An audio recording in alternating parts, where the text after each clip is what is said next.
ایک दाना आदमी से पूछा गया, जिंदगी में कामयाबी कैसे हासिल होती है। दाना ने कहा, इसका जवाब लेने के लिए आपको आज रात का खाना मेरे पास खाना होगा। सब दोस्त रात को जमा हो गए।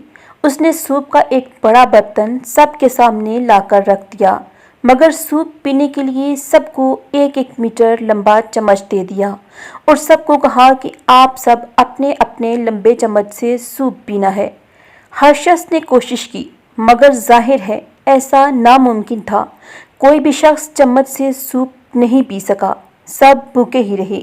सब नाकाम हो गए तो उस दाना ने कहा, मेरी तरफ देखो। उसने एक चम्मच पकड़ा, सूप लिया और चम्मच अपने सामने वाले शख्स के मुंह से लगा दिया। अब हर शख्स ने अपना अपना चम्मच पकड़ा और दूसरे को सूप पिलाने लगा। सब के सब बहुत खुश हुए। सूप पीने के बाद दाना आदमी खड़ा हुआ और बोला, जो शख्स जिंदगी के दस्तरखान पर अपना ही पेट भरने का फैसला करता है वो भूखा ही रहेगा, और जो शख्स दूसरों को खिलाने की फिक्र करेगा वो खुद कभी भूखा नहीं रहेगा।